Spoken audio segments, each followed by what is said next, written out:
نور کی برسات ہے برکت مہمان کی، نور کی برسات ہے برکت مہمان کی، آؤ ہم سمیٹ لیں یہ رحمت رمضان کی، آؤ ہم سمیٹ لیں یہ رحمت رمضان کی، آؤ ہم سمیٹ لیں یہ رحمت رمضان کی۔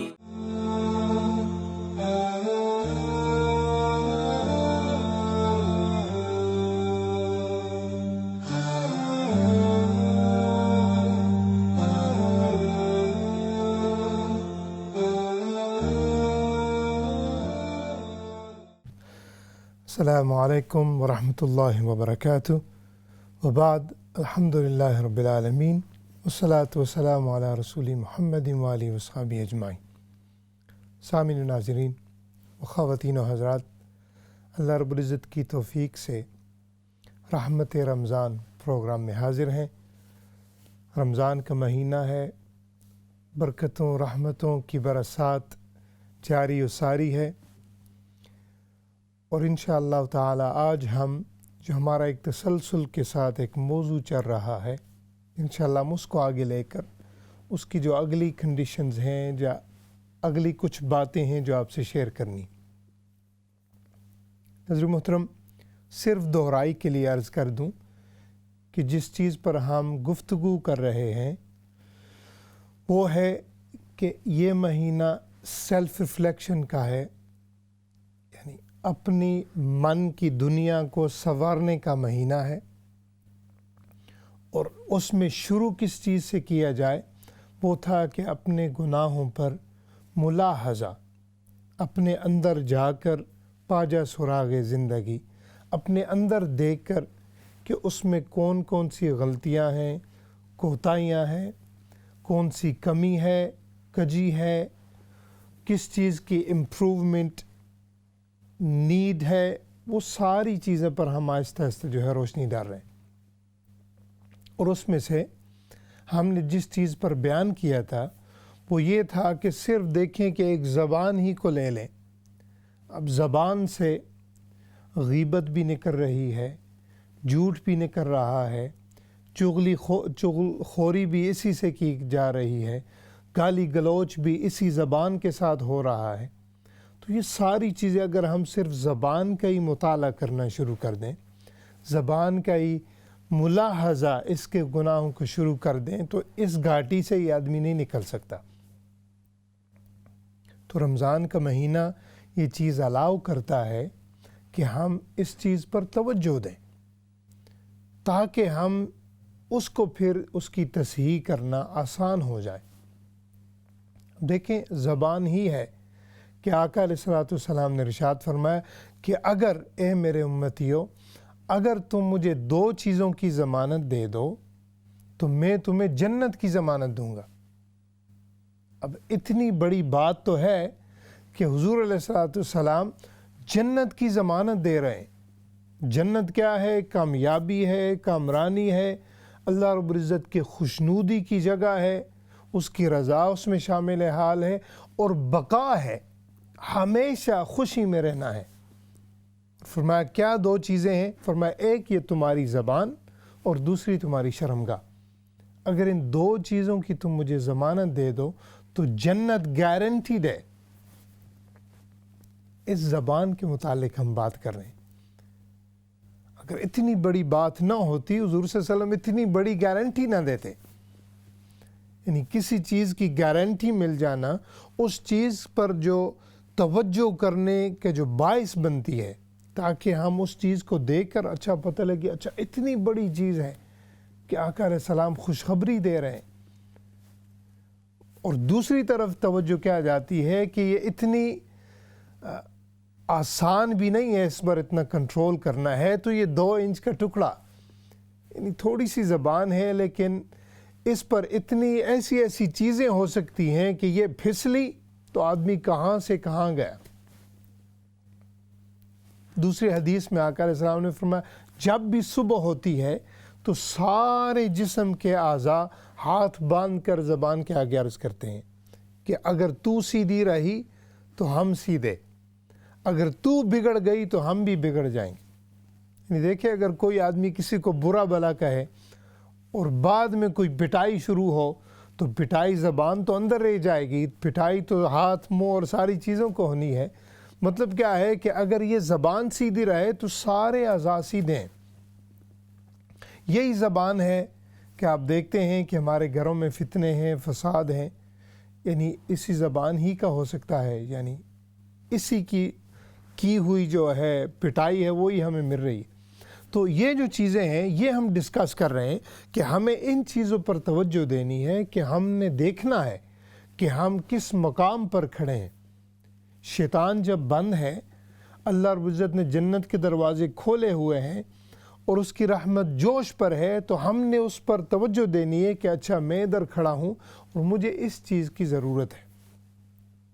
یہ زبان کی تھی، پھر ہم نے آگے آنکھوں کے گناہ کس کو نہیں پتہ، بس ایک سیکنڈ لگتا ہے، چاہے آپ کے فون میں بے حیائی آ رہی ہو، یہ باہر دنیا میں آپ نکلیں کہاں کہاں پر کیسے آدمی اپنی نظروں کو چھپائے۔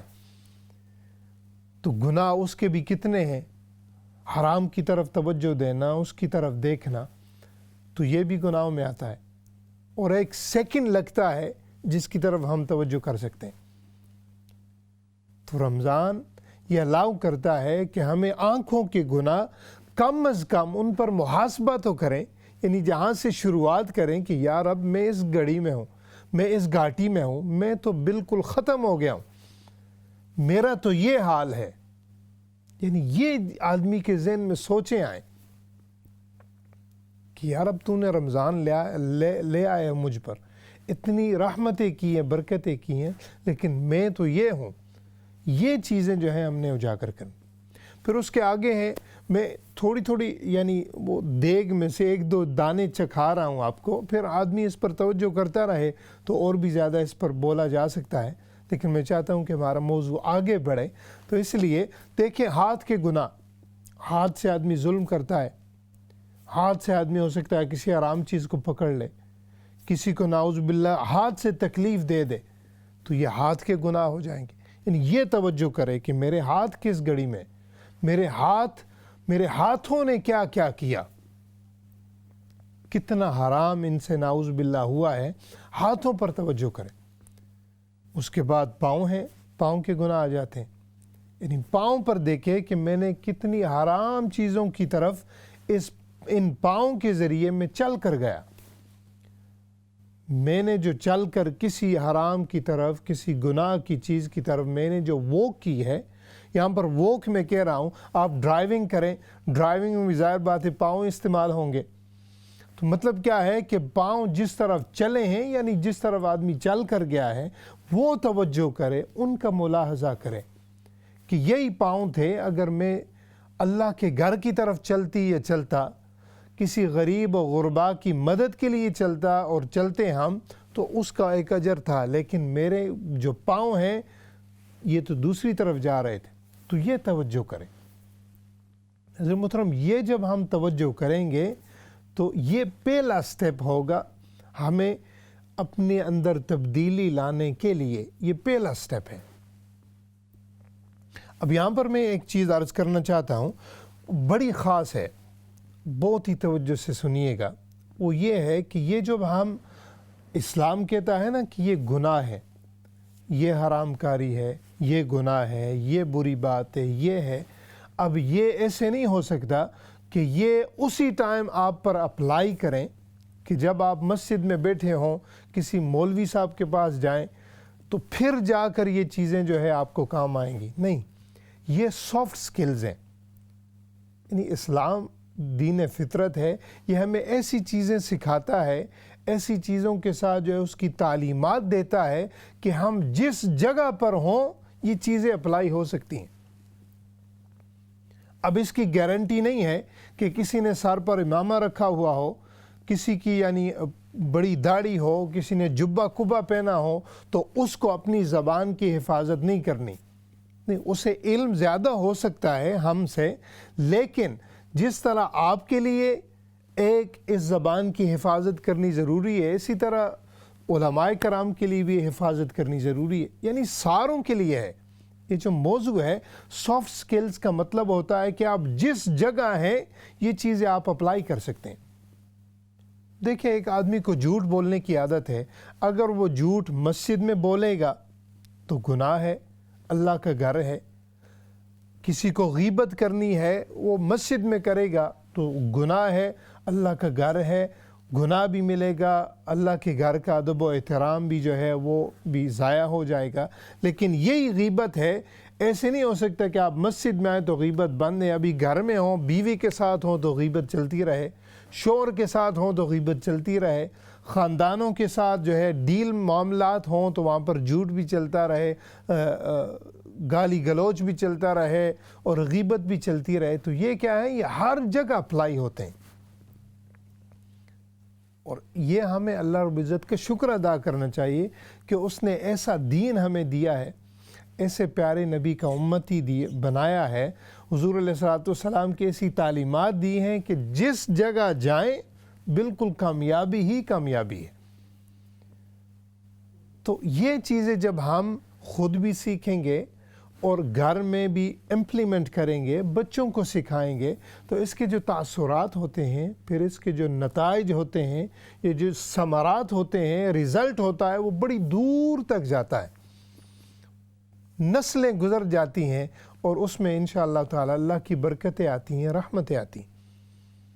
دیکھیں اگر آپ کو صرف ایک عادت ہو کہ گھر میں جو بھی ہے بس آپ کہہ دیں نہیں جی غیبت نہیں کرنی, کسی کی برائی گھر میں بیان نہیں کرنی, اب یہ ایسی عادت بن جائے گی کہ آپ کا گھر اس چیز سے پاک ہے, نہ تو آپ کے گھر پر کوئی تہمت لگا سکے گا, نہ کوئی آپ کی طرف انگلی اٹھا سکے گا, نہ آپ کے بچے کل جب جوان ہوں گے تو ان میں بھی یہی سوچ ہوگی کہ یار کیا فائدہ ہے کسی کے عیب جوئی کرنے کا, کسی کے عیبوں کو اچھالنے کا فائدہ کوئی نہیں ہے. کیا ہوگا, تھوڑا سا حظ مل جائے گا, تھوڑا سا مزہ مل جائے گا, لیکن دوسری طرف دوسروں کی عزت جو ہے خراب ہو رہی ہے, دوسروں کی زندگی تباہ ہو سکتی ہے, تو فائدہ کیا ہے؟ اس سے آدمی کو چاہیے کہ کسی اور طرف توجہ دے دے, کوئی اور چیزیں زندگی میں اچیو کر لے. تو یہ دیکھا, یعنی ایک چیز بس عادت آپ نے اپنائی اور دیکھیں اس کے فوائد کتنے.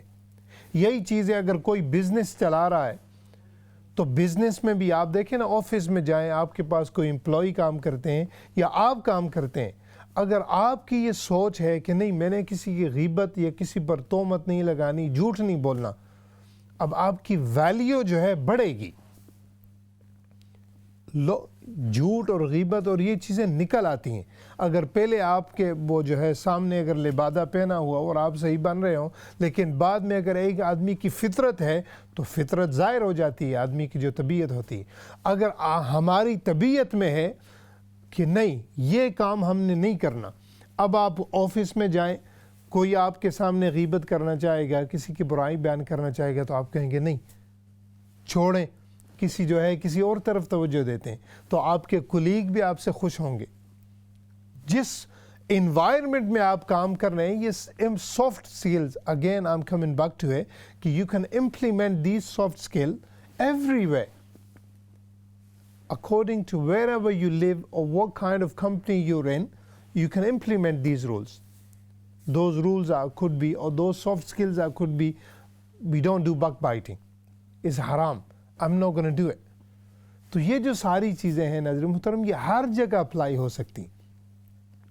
اس سے پہلے کہ ہم آگے چلیں, آپ کو پتہ ہے آپ کا اپنا پروگرام ہے رحمت رمضان, کالز آن ہے. انشاءاللہ اگر آپ کا کوئی سوال ہو وہ آپ ضرور شیئر کیا کریں, ہمیں خوشی ہوتی ہے آپ کے سوالات سن کر, جوابات دے کر آپ کے ساتھ شیئرنگ ہوتی ہے, تو وہ بھی انشاءاللہ آپ ذہن میں رکھیں.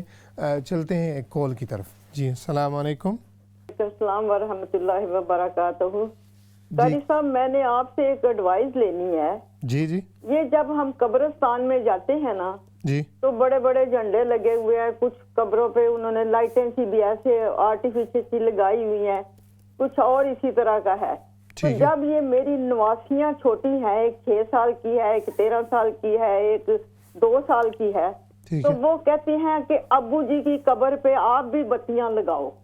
اچھا, تو ایسا کرو. تو میں کہتی ہوں کہ یہ کرنا چاہیے کہ نہیں کرنا چاہیے, کیونکہ ہماری نظر میں تو یہ اچھی بات نہیں ہے. ٹھیک ہے. تو لیکن آپ بتا دیں کہ کیا کرنا چاہیے. پھول لگائیں, گھاس لگائیں, وہ تو ٹھیک ہے, وہ کرنا چاہیے. تو اس کے متعلق قاری صاحب مجھے بتا دیں کہ وہ نواسیاں کہتی ہیں کہ ابو جی کی قبر پہ بھی لگاؤ. وہ نانے کو ابو جی کہتی تھی. اچھا ٹھیک ہے. نہیں انشاءاللہ میں ضرور عرض کرتا ہوں. بڑا پیارا سوال کیا آپ نے, اور اس سے جو ہے انشاءاللہ اوروں کے ذہن میں بھی یہ سوال ہوگا, تو بالکل میں اس طرف آتا ہوں اور بھی سوالات لے کر. تو انشاءاللہ آخر میں ہم یہ چیزیں ساری ڈسکس کریں گے. تو ناظرین محترم, ہم بات کر رہے تھے کہ کن کن چیزوں پر سب سے پہلا قدم جو ہے توجہ کرنی ہے ہم نے, کہ یہ گناہ ہو سکتے ہیں اور یہ ہوئے ہیں, یہ مجھ میں یہ کمی ہے. ان چیزوں پر توجہ کرنی. اب یہ چیزیں تھیں, یعنی دیکھیں زبان کے گناہ ہم نے ڈسکس کر لی, آنکھوں کے گناہ ہم نے ڈسکس کر لیے, پاؤں کے ہو سکتے ہیں, ہاتھوں کے ہو سکتے ہیں. یہ سارے جو گناہ ہیں یہ بڑے سیویئر ہیں, یعنی بڑا گناہ کا کام ہے, ان پر بڑا عذاب ہو سکتا ہے. لیکن یہ سمجھ لیں کہ یہ گناہ ہیں, بڑے ہیں, لیکن اس سے بھی ایک بہت بڑی بلا ہے جو وہ میں ڈسکس کرنے لگا. اس سے بھی بڑے گناہ ہیں, وہ انشاءاللہ اب ہم ان پر توجہ دیں گے. اور وہ ایسے گناہ ہیں کہ یہ سمجھ لیں کہ یہ جو عام ہوئے نا گناہ, یعنی ہاتھ کا گناہ ہو گیا, اگر کوئی وضو کرے گا تو معاف ہو جائیں گے, یعنی ہاتھ سے اگر کچھ چیز ایسی کر لی, وضو کرے گا چہرے کے گناہ معاف ہو جائیں گے. لیکن یہ کچھ ایسے گناہ ہیں جو اس سے بھی بڑے ہیں, یعنی یہ عام نزلہ ہے, زکام ہے, فلو ہے, چھوٹی چھوٹی دوائی سے یہ ٹریٹ ہو جائیں گے. لیکن اگر ایک گناہ ہو جو سٹیج 4 کینسر پر ہو, یعنی اتنا گہرا ہو, اتنا سیویئر ہو, اتنا ڈینجرس ہو, تو پھر اس کو ہم کیسے ٹریٹ کریں گے؟ چونکہ ہم ابھی ٹریٹمنٹ کی بات نہیں کر رہے, ابھی ہم ان کی طرف جو ان سے کیسے نجات حاصل کی جائے وہ انشاءاللہ ہم آگے ڈسکس کریں گے. تو وہ گناہ کیا ہے میں ابھی ڈسکس کرتا ہوں, لیکن ایک اور کال کے بعد. جی السلام علیکم ورحمۃ اللہ. وعلیکم السلام ورحمۃ اللہ وبرکاتہ. بہت بہت رمضان کی مبارک ہو آپ کو. جی آپ کو بھی خیر مبارک. میں یاد رکھیے گا. میں نے ایک سوال پوچھنا ہے کہ اگر مسجد کے ساتھ ایک کوئی بلڈنگ بن رہی ہے, لیکن وہاں پہ مطلب وہ مسجد نہیں ہے, ساتھ ہے, جیسے غسل, میت کو دلانا, کلاسی, تو کیا وہاں اس میں زکوٰۃ دے سکتے اس بلڈنگ کی تعمیر میں؟ یہاں پر مردوں کو نہلایا, بچوں کی کلاسیز اور اس طرح کی چیزیں اور اسلامک چیزیں ہوتی ہیں, لیکن مسجد کے ساتھ ہے, لیکن مسجد نہیں ہے, وہ مسجد کا حصہ ہے, مطلب جیسے اسلامک سینٹر کہہ لیں. ٹھیک ہے, میں انشاءاللہ عرض کرتا ہوں. بہت شکریہ آپ شامل ہوئی. اور جی نیکسٹ کال لیتے ہیں. السلام علیکم. وعلیکم السلام. How are you, sir? Alhamdulillah, I'm good. How are you? شکر الحمدللہ رب العالمین یا مولا یا کریم. How are you, dear respected scholar? Yeah, I'm very well. Jazakallah. How's your Ramadan going? ماشاءاللہ فینٹاسٹک. سبحان اللہ. ایک سوال کرنے ہیں تساں کی, یہ سوال relates to recent events جو انڈیا میں کووڈ ہو رہا ہے. I know the answer to it, but I want you to explain it to your audience in our own زبان so they can understand it, because I will get to that in a minute.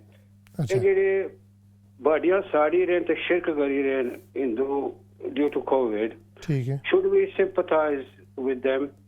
تے دوسری گل ہے یہ تا میں پوچھا ہے because پچھلے سال جہاں کشمیر کا رولا پیا سی, ساری مسجد اعلان کیا سی boycott Indian goods. ہوں بندیاں کا قصور تو نہیں نا, this is the government's fault, isn't it? اے وہ تو ساری توجہ دیو پلیز. ٹھیک ہے انشاءاللہ. بہت مہربانی سر, تھینک یو. بہت مہربانی. Any time, no problem. جزاک اللہ, آپ شامل ہوئے. انشاءاللہ میں اس پر بھی آتا ہوں. بات ہوتی ہے چونکہ ماشاءاللہ ہمارے ویورز جو ہیں یہ ساری طرف پھیلے ہوئے ہیں. انڈیا میں جو رہتے ہیں وہ بھی ہمارے بھائی ہیں, بنگلہ دیش میں ہیں, پاکستان میں, جہاں سب بھی آپ سن رہے ہیں. We are all mashallah like brothers and sisters to each other, and we have a connection. And on top of that, if you're a Muslim or non-Muslim, alhamdulillah, as a human being, we are all related to each other, and we have a duty to care about each other. ہم سارے جو ہے, اللہ رب العزت نے ایک حدیث میں ارشاد فرمایا آقا علیہ السلام نے کہ الخلق عیال اللہ, کہ جو مخلوق ہے یہ اللہ رب العزت کا کنبہ ہے, یعنی جو اس کے کنبے کی دیکھ بھال کرے گا, اس کے لیے ایک فیلنگز وہ رکھے گا تو سب کے لیے وہ اجر ملے گا. مسلمان ہونا یعنی یہ پر ایک تو ہے سونے پر سہاگا، لیکن اگر نان مسلم بھی ہوں تو انشاءاللہ میں اس پر بھی آتا ہوں، ان کی بھی جو ہے حقوق ہیں، ان پر بھی پاسداری جو ہے ہمارے اوپر لازم ہے. تو ناظرین محترم، ہم بات کر رہے تھے، جو چیز ڈسکس کرنی ہے کہ کچھ ایسے گناہ ہیں جو بڑے اور بھی ڈینجرس ہیں، یعنی ہاتھوں کے گناہ ہو سکتے ہیں، یعنی اللہ رب العزت معاف فرمائے، لیکن اس سے بھی بڑے گناہ وہ کیا ہیں؟ وہ ہیں دل کے گناہ. اب جو چیز دل میں چلی جائے گی یہ بن جاتی ہے سیکنڈ نیچر. اگر عام سب کچھ گناہ ہو جائے تو ہو سکتا ہے اس سے باز آنا یا باز رہنا آسان ہو سکتا ہے، لیکن اگر دل میں کوئی چیز ہو جائے تو یہ ایک مرض ہے، اور یہ ایسی مرض ہے کہ اس کے لیے پھر بڑی تک و دو کرنی پڑتی ہے، پھر جا کر یہ ٹھیک ہوتی. قرآن میں اللہ رب العزت نے فرمایا فی قلوبہم مرض، اللہ رب العزت نے فرمایا کہ مشرکین اور کفار ان میں کیا ہے؟ ان کے دلوں میں مرض ہے. اب وہ مرض کیا ہے؟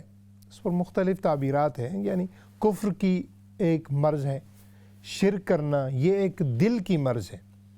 اب یہ ایسی مرض ہے کہ یہی سمجھ لیں، میں نے جیسا کہ شروع میں عرض کیا کہ یہ سٹیج 4 کینسر کی طرح ہے. یعنی سامنے دیکھیں کہ کفار و مشرکین نیکیاں بھی کرتے ہیں، بڑے بڑے ہاتھوں میں بھی جو ہے بڑی بڑی اچھے وہ کام کرتے ہیں، لیکن دل ان کا جو ہے بالکل بلاک ہے. اللہ رب العزت نے فرمایا ختم اللہ علی قلوبہم، ان کے دلوں پر مہر ہے.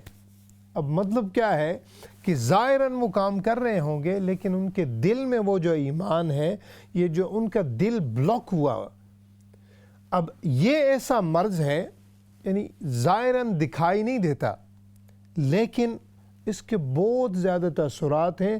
اور اگر دل بلاک ہو جائے تو باہر اگر اعمال کا پہاڑ بھی آپ اچھے اعمال کا بالکل وہ کھڑا کر دیں تو پھر بھی چونکہ دل بلاک ہے تو سارے اعمال جو ہے غارت ہو جائیں گے.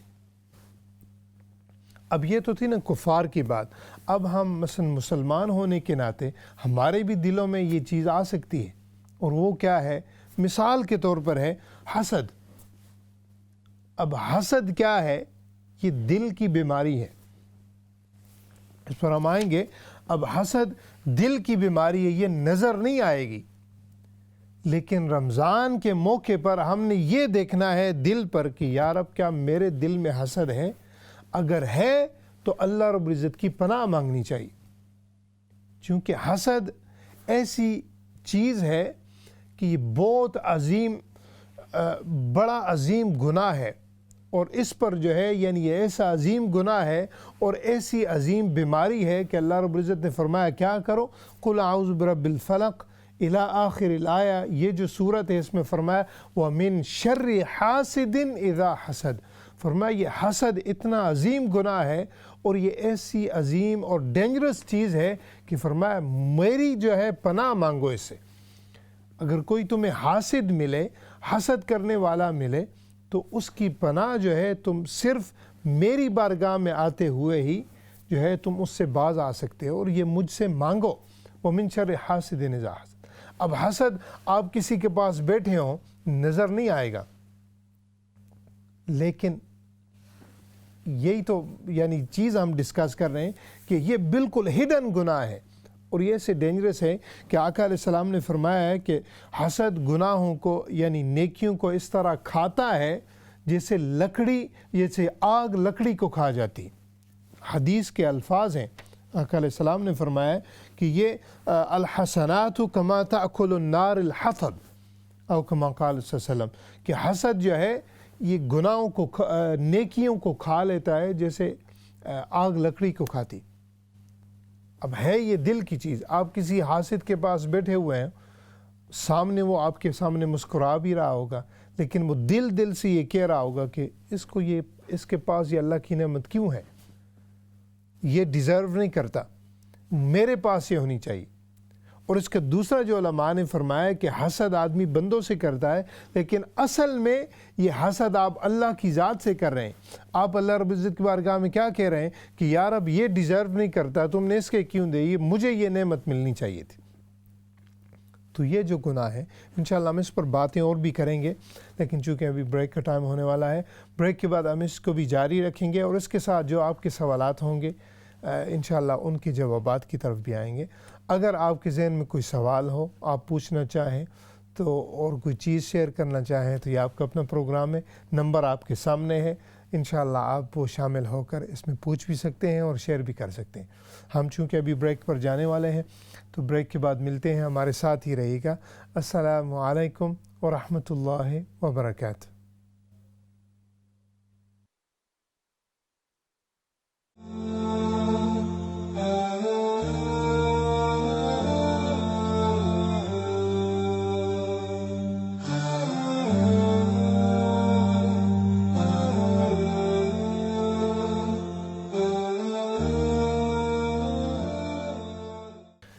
السلام علیکم ورحمۃ اللہ وبرکاتہ۔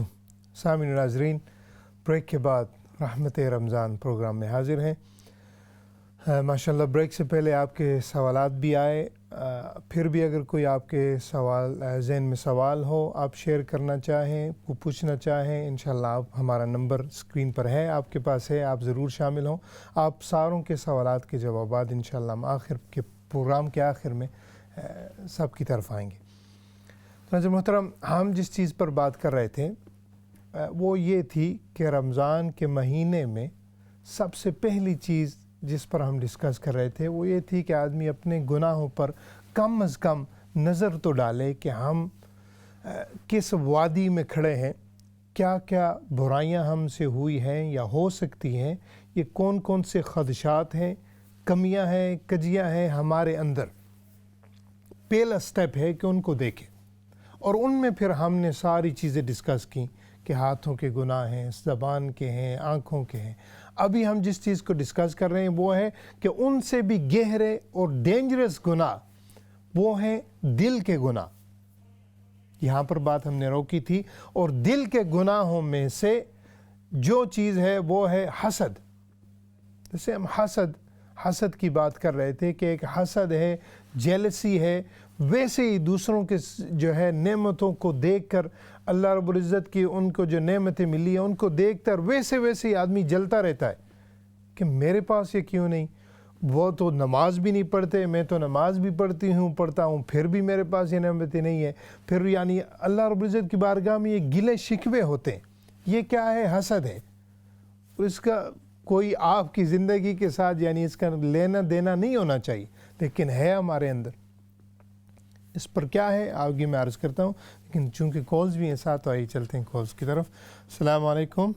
جی وعلیکم السلام، ماشاءاللہ آپ کا پروگرام بہت نائس ہے، بہت شکریہ۔ اور جو ہے نا آپ کا رمضان کی جگہ پیاری پیاری گھڑیاں ہیں، بہت مبارک، اور سننے والوں کو جہاں تک میری آواز جا رہی ہے سب کو اللہ پاک یہ اچھی طرح عبادت اور ہمت طاقت دے، ان کو اچھی طرح ہم جو ہے نا پیار سے، یہ ابھی ملنے جب ٹائم گزر جاتا ہے تو پھر ہم پچھتائیں گے، پھر ابھی باقی جو ٹائم اللہ جو کسی کو کوئی کمی ہے تو اللہ اس کی پوری کرے انشاءاللہ۔ اور میرا سوال یہ ہے کہ ابھی جو ہے نا اشراق کے نفل صبح کی نماز جب پڑھتے ہیں نا تو اس کو بہت ٹائم باقی ہوتا ہے بتائے، تو وہ سو جاتے ہیں، تو پھر سونے کے بعد اگر 10 بجے 11 بجے جاگیں تو وہ کتنا ٹائم سے پڑھ سکتے ہیں؟ ٹھیک ہے، انشاءاللہ میں عرض کرتا ہوں، اور دعا میں یاد رکھنا، بہت سی دعا کرنا ہمارے لیے۔ جی ضرور انشاءاللہ۔ بہت شکریہ آپ شامل ہوئے، اللہ تعالیٰ آپ کے شامل ہونا اور اچھی باتیں کرنا قبول و منظور فرمائے۔ نیکسٹ کال لیتے ہیں۔ السلام علیکم۔ جی السلام علیکم۔ جی السلام علیکم۔ جی ناظرین محترم، انشاءاللہ آپ کے سوالات کی طرف آئیں گے۔ تو ہم بات کر رہے تھے کہ حسد، جیلسی جو ہے یعنی ویسے ہی آدمی کو اندر سے چڑ ہوتی رہتی ہے، اور ایک حدیث میں حضرت علی رضی اللہ تعالیٰ عنہ بڑی پیاری جو ہے آپ کا قول ہے، اور آپ نے فرمایا ہے کہ لا راحتن لحسود، او کما قال، فرمایا کہ جو حاسد ہے، جلنے والا ہے، اس کے لیے کبھی راحت نہیں ہے، اس کو کبھی سکون نہیں ملتا۔ دیکھیں یہ جو جیلس بندہ ہوتا ہے، اس کو کبھی شخص ہوتا ہے، اس کو کبھی سکون نہیں ملتا، اندر ہی اندر اپنے آپ کو وہ ہو سکتا ہے انسومیا ہی کر لیں، یعنی نیند آتی نہیں، بے خوابی ہو گئی ہے، دوسروں کی نعمتیں دیکھ کر بس جلنا ہے، اندر ہی اندر سے وہ پنجابی میں کہتے ہیں کڑنا، یعنی اندر ہی اندر سے وہ یہ سوچیں آتی ہیں کہ میرے پاس یہ نہیں، میرے ساتھ بڑے ہوئے ہیں، ان کے پاس یہ نعمتیں ہوگی، مجھے کچھ نہیں ملا، یہ نہیں ہو گیا، وہ نہیں ہو گیا، یعنی ساری اس کے پاس راحت نہیں ہے۔ حضرت علی رضی اللہ تعالیٰ کی یہ اگر قول ہی پڑھ لیا جائے تو آپ دیکھیں گے کہ جو بھی آپ کے ساتھ حسد کرے گا، اللہ محفوظ فرمائے اگر ہم حسد کریں گے تو کبھی آپ کو سکون نہیں ملے گا۔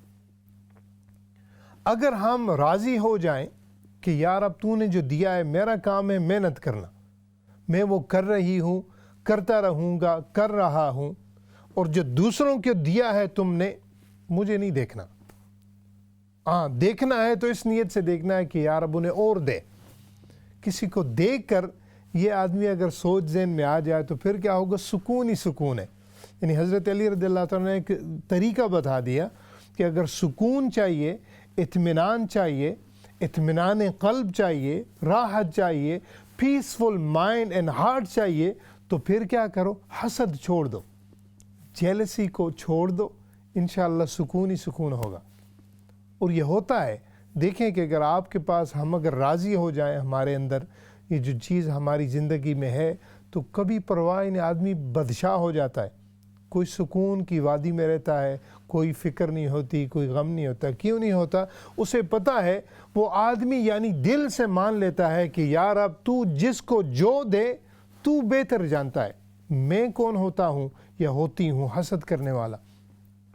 تیری مخلوق ہے، تو جس کو مرضی ہے دے، جتنا مرضی ہے دے، یار اب بلکہ تو ایسا کر، اوروں کو دیتا ہے اور بھی انہیں دے۔ جب آدمی دوسروں کے لیے یہ سوچ رکھے گا، یعنی حسد اس کے ذہن میں نہیں ہوگا، تو یقیناً آپ کے گھر میں، آپ کے دل میں برکتیں، رحمتیں، اس کے انوار و تجلیات لازمی آئیں گے۔ تو یہ جو حسد ہے، یہ دل کی بیماری ہے۔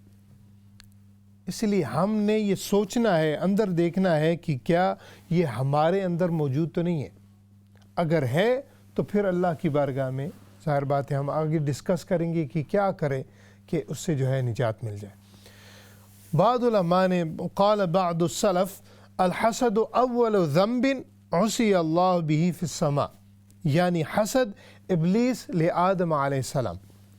کہتے ہیں کہ کچھ علماء نے کرام نے فرمایا ہے کہ سب سے پہلا گناہ، سب سے پہلا ذنب، گناہ، سن جو آسمان دنیا پر، جو آسمان پر ظاہر ہوا، فرمایا وہ حسد ہے۔ آسمان پر فرشتے رہتے ہیں، یعنی انوار و تجلیات ہیں، اللہ رب العزت کی جو ہے ہمیشہ، یعنی اس کی تجلیات ہمیشہ رہتی ہیں، ارد گرد جنت ہے، ساری چیزیں ہیں۔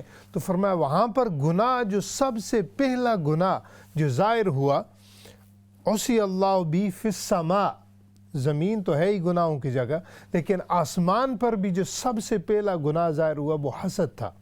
اور وہ کیا تھا کہ جب اللہ رب العزت نے آدم علیہ السلام کو بنایا تو اس وقت یہ جو شیطان تھا، ابلیس تھا، اس کے دل میں یہ حسد آیا، کیونکہ وہ اس کی یعنی بڑی اس کا پرچار تھا، فرشتوں کا سردار تھا، اور اس نے کہا یہ تو آدم آ گیا، ابھی میری تو چھٹی۔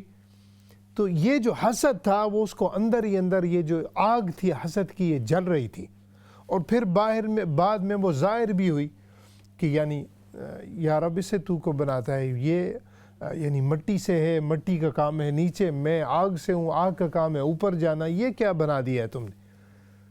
تو یہ کیا، یہ جو اس کے کلمات تھے، ان کی شروعات کہاں سے ہوئی؟ حسد سے۔ اللہ رب العزت نے اس کے دل میں دیکھ لیا تھا کہ جو آگ بھڑک رہی ہے اس کے دل میں، یہ وہی سٹیج 4 کینسر ہے، یعنی یہ کبھی نہیں نکلے گی۔ یہ اتنی عظیم یعنی بڑا گناہ تھا کہ اللہ رب العزت نے نہ اس کا فرشتوں کا استاد ہونا مانا، نہ اس کی عبادتیں مانی، نہ اس کا ساتوں زمینوں کے نیچے سے ساتویں آسمان اور پھر جنت تک اس کی عبادت کو دیکھا، اللہ رب العزت فرمایا نہیں، یہ اس درجے کا مریض ہے کہ یہ کبھی اس کے دل سے نہیں نکلے گی۔ اللہ رب العزت فرمایا جا دفع ہو جا، نکل جا۔ تو یہ اتنا عظیم حسد ہے۔ تو اسی لیے ہم نے یہ کیا کرنا ہے، غور کرنا ہے کہ یا رب کیا یہ میرے دل میں ہے۔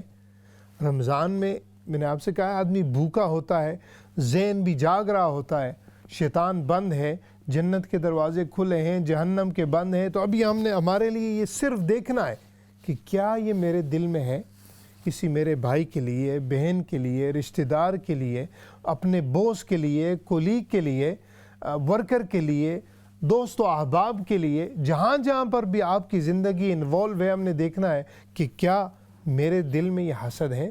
اگر ہے تو پھر یہ جاننا ہے کہ ہاں میں غلطی پر ہوں۔ یہی یعنی دیکھیں انبیاء علیہم السلام کی زندگی بھی ان واقعات سے بری ہوئی ہے، انہوں نے بھی اس چیز کا فیس کیا ہے۔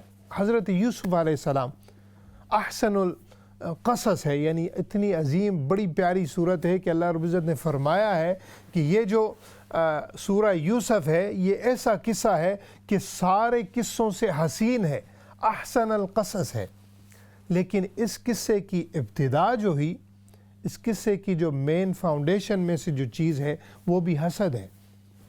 حضرت یوسف علیہ السلام کو اللہ رب العزت نے حسین بنایا، ایسا پیارا چمکنے والا چہرہ عطا فرمایا، اتنا اچھے اخلاق عطا فرمائے۔ تو کیا ہوا، ان کے جو بھائی تھے ان کے درمیان حسد آ گیا۔ جب حسد آیا تو حسد کی ابتدا تو ہوئی تھی کہ ماں باپ کے ساتھ یعنی ان کے ساتھ حسد ہوا، اور پھر ایسا کیا کہ یہی حسد تھا کہ ان کو اس چیز پر مجبور کر دیا کہ اتنا پیارا بھائی، اتنے روشن چہرے والا بھائی، اور ایسے روشن چہرہ کہ جب مصر کی زنانیں مصر دیکھیں تو اپنے ہاتھوں کی انگلیاں کاٹ دیں اور انہیں خبر بھی نہ ہو، اور کہتے پر مجبور ہو جائیں کہ قُلْنَا حَاشَ لِلَّهِ بَشَرًا إِنَّ هَذَا مَلَكٌ كَرِيمٌ أَوْ كَمَا قَالَ صلی اللہ علیہ وسلم، کہ فرمایا کہ یہ کیا ہے، یہ تو بشر ہے ہی نہیں، یہ تو کوئی فرشتہ ہے۔ اتنا عظیم روشن چہرے والا بھائی اگر ملے تو اس پر تو آدمی جان قربان کر دے، لیکن حسد ایسی چیز تھی کہ انہیں اس نے مجبور کر دیا کہ ان کو کنویں میں پھینک دے۔ تو ناظرین محترم دیکھا کہ حسد کے جو اثرات ہیں کتنی دور تک جا سکتے ہیں۔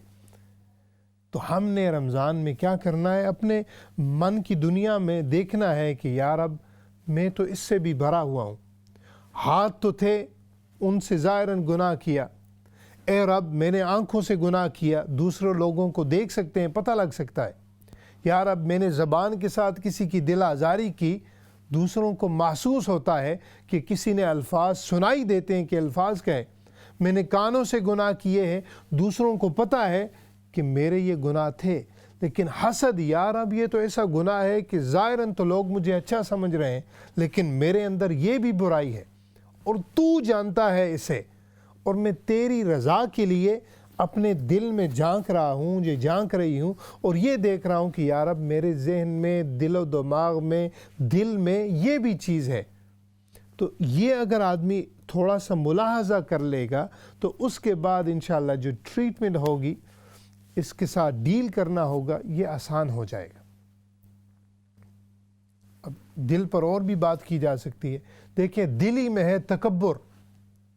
اب تکبر، کبریائی، اپنے آپ کو ویسے ہی بڑا بڑا سمجھنا، نہیں ہے آدمی بڑا شڑا کوئی نہیں، بڑا بڑا اللہ کی ذات ہے، آدمی کیا ہوگا بڑا، یعنی آدمی بے بس ہے، کچھ چیزیں بس میں ہیں اور جو ہی تھوڑا سے تکلیف آئی تو ساری چلی گئی۔ حضرت علی رضی اللہ تعالیٰ عنہ کی بارگاہ میں ایک شخص آیا اور انہوں نے فرمایا کہ حضرت میرے بس میں کیا چیزیں؟ آپ نے فرمایا ایک ٹانگ اٹھاؤ۔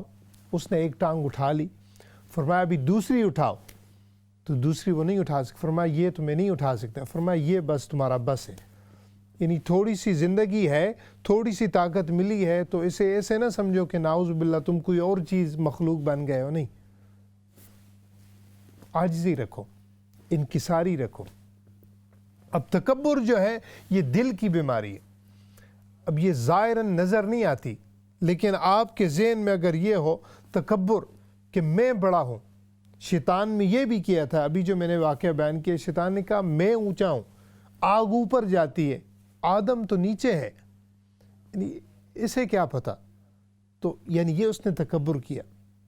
اور اس میں جو دوسرا میں نقطہ عرض کرنے والا ہوں وہ یہ ہے کہ دیکھیں شیطان کو بھی پتہ تھا کہ مٹی نیچے ہے، یعنی ہماری خصوصیات میں سے جو چیز ہونی چاہیے کہ ہمیں عاجزی ہو، انکساری ہو، مٹی کا کام ہے نیچے، منہا خلقناکم وفیہا نعیدکم، اللہ رب العزت نے فرمایا میں نے تمہیں نیچے سے اٹھایا ہے، مٹی سے، تھوڑا سا اوپر آئے ہو تم، کیا ہوگا، کسی کا 4 فٹ کا دے، کسی کا 5 فٹ ہے، زیادہ تیر مارا تو ہو سکتا ہے آپ کا 7 فٹ انچ ہو جائے، اور پھر کیا کرنا ہے، وفیہا نعیدکم، تھوڑی سی زندگی تم باہر آئے ہو، کچھ سالوں کے لیے ہو، کچھ مہینوں کے لیے ہو، اللہ رب العزت کو پتہ ہے کتنا ہے، لیکن کیا ہوگا کہ جس نیچے کی جگہ سے تم آئے ہو وفیہا نعیدکم، پھر نیچے چلے جاؤ گے۔ جب تمہاری پرواز ہی اتنی ہے اور میری ذات اکبر ہے تو پھر بڑائی کیسی، کس چیز کا تمہیں گمان ہے اور کس چیز کا تمہیں گمان ہے اور کس چیز سے تم جو ہے اکڑ اکڑ کر چڑھتے ہو، تمہاری زندگی تو بس نیچے سے آئی اور نیچے ہی چلی جائے گی۔ اسی لیے فرمایا وَلَا تَمْشِ فِي الْأَرْضِ مَرَحًا، اللہ رب العزت نے فرمایا ہے کہ زمین پر بھی تب تم چلو تو تم زمین پر ایسے زور زور سے پاؤں نہ مارو، فرمایا تم زمین کو پھاڑ نہیں سکتے، تمہیں کیا کرنا چاہیے، آرام سے، سکون سے، عاجزی سے، انکساری سے چلنے کا بھی حکم فرمایا۔ مطلب کیا ہے کہ اپنے دل کو تکبر سے، یہ جو بڑی عظیم بیماری ہے، اس سے بھی پاک رکھو۔ اس پر آگے بھی کچھ چیزیں ہیں لیکن ساتھ ایک کالر ہیں، آئیے چلتے ہیں، کالز اٹھاتے ہیں۔ السلام علیکم ورحمۃ اللہ۔ وعلیکم السلام ورحمۃ اللہ وبرکاتہ۔ قاری صاحب رمضان مبارک ہو۔ جی جی آپ کو بھی ماشاء اللہ۔ جی میرا سوال ہے کہ جڑا ہے نا ٹیکا نکلیا ہے جی اچھا کرونے کا، یہ لوا سکنے ہیں روزے نہیں کیا نہیں؟ ٹھیک ہے، کووڈ-19 کا ٹیکا ہے جی، انجیکشن، ٹھیک ہے انشاءاللہ میں آتا ہوں اس کی طرف۔ جی ناظرین محترم، تو ہم یہ جو چیز ہے تکبر کی طرف، اس پر ہم بات کر رہے ہیں۔ انشاءاللہ پروگرام کے آخر میں آپ کے سوالاتوں کی طرف آتا ہوں، بلکہ ٹائم بھی انشاءاللہ ہمارے پاس ہونے والا ہے، تو آئیے چلتے ہیں آپ کے سوالات کی طرف، پھر ہم اپنے موضوع جو ہے اس کو آگے بڑھا کر ہم آگے جو ہے اس کا سلسلہ چلائیں گے۔ تو پہلا سوال تھا، مسز امین صاحبہ نے سوال کیا تھا کہ قبرستان پر بڑے بڑے جھنڈے لگائے ہوتے ہیں، کوئی بتیاں بھی لگاتے ہیں، جھنڈے لگاتے ہیں، تو کیا یہ جائز ہیں کہ نہیں؟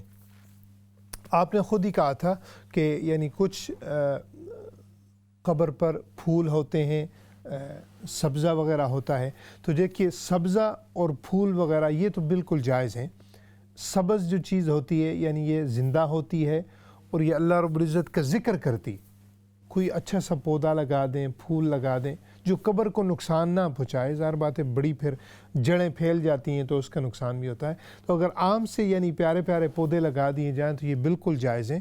اس سے حدیث میں بھی اس کا ذکر ہے، جب یعنی دو قبروں سے جب آقا علیہ السلام گزر رہے تھے تو ایک پر غیبت کی وجہ سے عذاب ہو رہا تھا، دوسرے پر پیشاب کی چینٹوں سے نہ بچنے کی وجہ سے عذاب ہو رہا تھا، تو حضور صلی اللہ علیہ وسلم نے ایک شاخ منگوا کر اس کو توڑ کر پھر لگائی، تو یہ حدیث میں اس کا ذکر ہے، تو یہ جائز ہے، یہ چیزیں لگانی چاہیے۔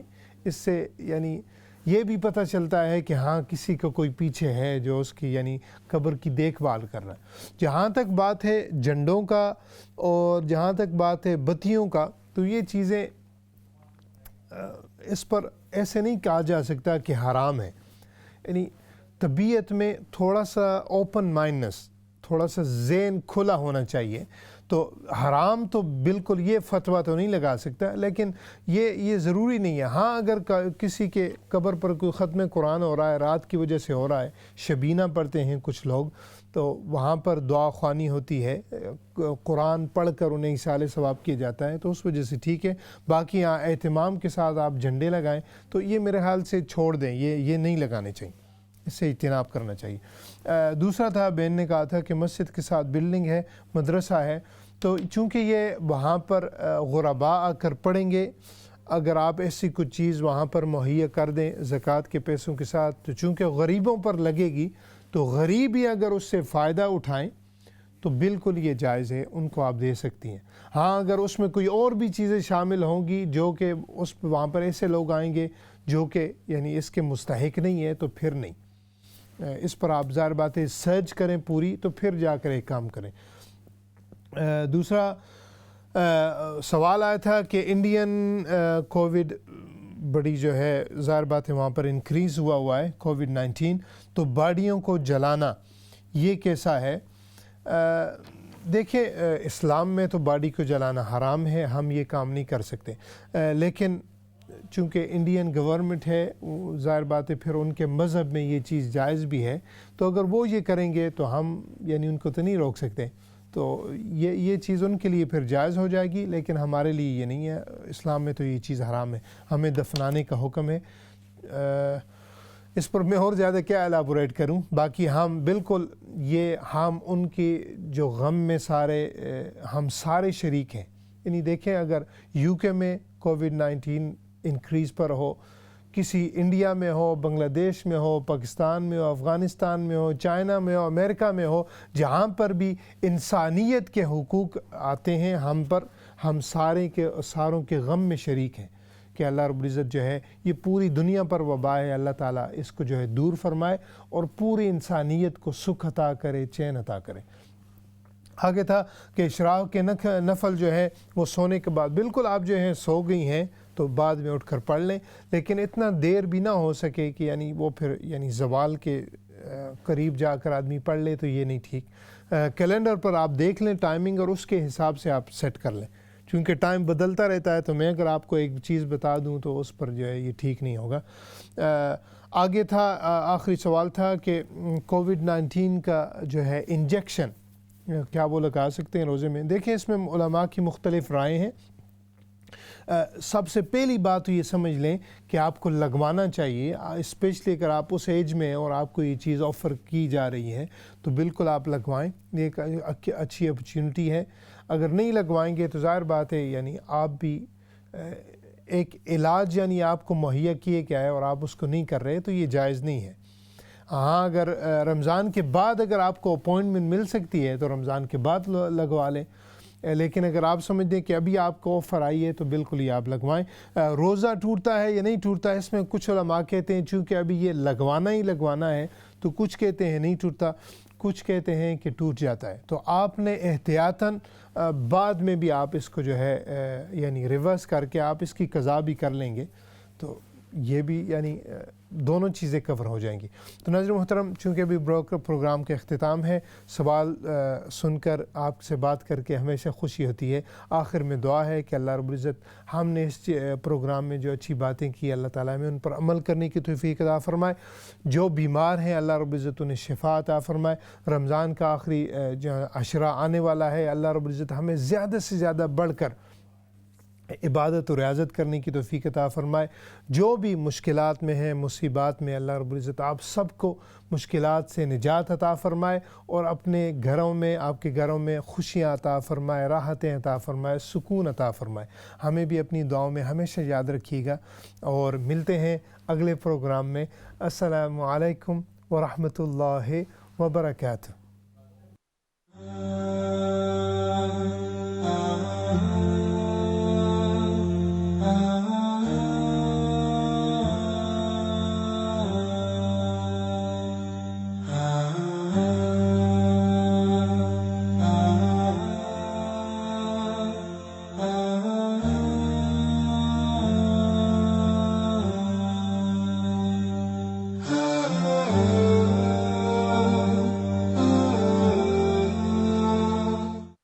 نور کی برسات ہے برکت مہمان کی، نور کی برسات ہے برکت مہمان کی، آؤ ہم سمیٹ لیں یہ رحمت رمضان کی، آؤ ہم سمیٹ لیں یہ رحمت رمضان کی، آؤ ہم سمیٹ لیں یہ رحمت رمضان کی۔